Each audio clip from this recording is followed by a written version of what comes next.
주문. 피고인 오세훈을 벌금 1,000만 원. 정치자금법 위반 혐의로 재판에 넘겨진 오세훈 서울시장에게 유죄가 선고됐습니다. 법원은 오 시장에게 벌금 1,000만 원과 추징금 2,100만 원을 선고했습니다. 공직선거법상 100만 원 이상의 형이 확정되면 오 시장은 시장직을 잃게 됩니다. 앞서 김건희 특검은 지난 2021년 4.7 서울시장 보궐선거를 앞두고 오 시장이 당시 명태균 씨에게 10건의 여론조사를 의뢰했고 비용 3,300만 원을 후원자인 사업가 김한정 씨에게 대납시켰다며 오 시장에게 징역 1년 6개월을 구형했습니다. 이에 1심 재판부는 이 가운데 5건이 오 시장의 의뢰로 이루어졌고 조사 비용 2,100만 원 또한 김 씨가 대납해 불법 정치자금 기부에 해당한다고 결론 내렸습니다. 여론조사와 입금 시점 등이 맞아떨어지는 점 등이 근거가 됐습니다. 재판부는 그러면서 오 시장이 줄곧 책임을 회피했다고 지적했습니다. 국회의원, 서울시장 등을 역임하면서 정치자금법의 입법 취지나 내용을 잘 알고 있었음에도 책임을 제대로 인정하지 않는 태도를 일관하고 있습니다. 오 시장은 선고 직후 무거운 표정으로 한동안 재판부 쪽에서 눈을 떼지 못했는데 선고 결과를 납득할 수 없다며 항소하겠다고 밝혔습니다. 천하의 거짓말쟁이 명태균의 진술과 간접 증거만을 증거로 전혀 직접 증거 없는 상태에서 추론을 가지고 반면 특검팀은 매우 의미 있는 판결이었다면서 판결문을 분석한 뒤 항소 여부를 결정하겠다고 밝혔습니다. SBS 신용일입니다.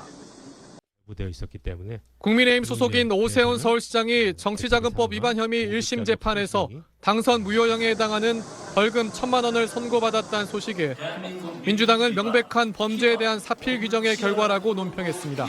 민주당은 오 시장이 정치 브로커에 의뢰한 여론조사를 선거에 활용했고 그 비용을 후원자에게 대납시켰다는 사실이 입증된 것이라면서 민주주의의 근간인 선거제도를 훼손한 오 시장은 법적, 정치적 책임을 다하라고 목소리를 높였습니다.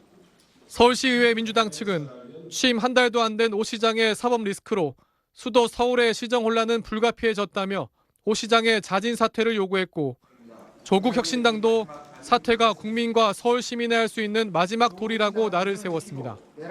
반면 국민의힘은 사법 정의를 무너뜨린 정치 판결이라고 반발했습니다. 국민의힘은 국민들 사이에서 여당 무죄, 야당 유죄란 인식이 확산되고 있다면서 정치적 논란을 자초하는 판결로 민주주의 근간을 흔들었다고 논평했습니다. 전정식 원내대표는 입장문을 통해 법원의 판단을 존중한다면서도 일관되지 않은 명태균 씨의 진술에 의존한 판사의 예단만으로 유죄 판결을 내릴 수 있는지 의문이라며 항소심에서 면밀한 검증과 판단이 이뤄지길 기대한다고 밝혔습니다.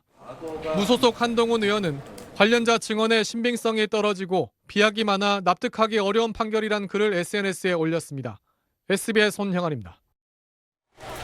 오세훈 서울시장은 수사는 물론 재판 기간 내내 명태균 씨에게 여론조사를 의뢰하거나 비용을 대납하게 한 적이 없다고 강조해왔습니다. 이 사람들은 사기 범죄 집단입니다. 명태균은 사기의 범행 대상을 물색하는 모집책 내지는 행동대원. 하지만 재판부는 당시 당내 경선을 앞둔 오 시장이 명 씨에게 여론조사를 의뢰할 만한 동기가 충분히 인정된다고 판단했습니다. 경선 상대였던 나경원 후보자가 앞서는 여론조사 결과들이 발표되고 있었고 본경선에 여성 가산점도 있어 오 시장이 일반 시민의 지지도를 자신의 강점으로 내세울 만한 유인이 있었다고 본 겁니다. 정치적 입지가 다소 위축된 상태였습니다. 본경선이 일반 시민 여론조사 100%로 진행하기로 결정되었기 때문에 공표용 여론조사 역시 필요성을 강하게 느꼈을 것으로. 또 오 시장이 먼저 명 씨에게 연락해 선거 전략 등 설명을 들은 점과 비용 문제로 한 달 동안 여론조사를 실시하지 못했던 명 씨가 오 시장과 만나고 이틀 뒤 여론조사를 실시한 점, 또 후원자 김한정 씨가 명 씨와 친분이 거의 없었음에도 거액을 송금한 점 등을 유죄 인정의 근거로 봤습니다. 재판부는 불리한 여론조사가 나오자 오 시장 측과 명 씨가 크게 다툰 점도 주목했는데 다른 5건의 여론조사는 오 시장의 의뢰라고 단정할 수 없다고 봤습니다. 재판부는 그러면서도 오 시장에 대해 여론조사 의뢰 행위와 비용 납부 과정을 은밀히 감추는 등 죄질이 좋지 않다고 지적했습니다. 피고인에 대해서는 죄책에 상응한 공직자격 상실형이 선고가 불가피합니다. 재판부는 다만 이 사건 범행이 서울시장 후보자 당내 경선 과정이었고 이후 오 시장이 명 씨와 관계를 이어가지 않은 점 등을 양형에 반영했다고 밝혔습니다. SBS 장훈경입니다.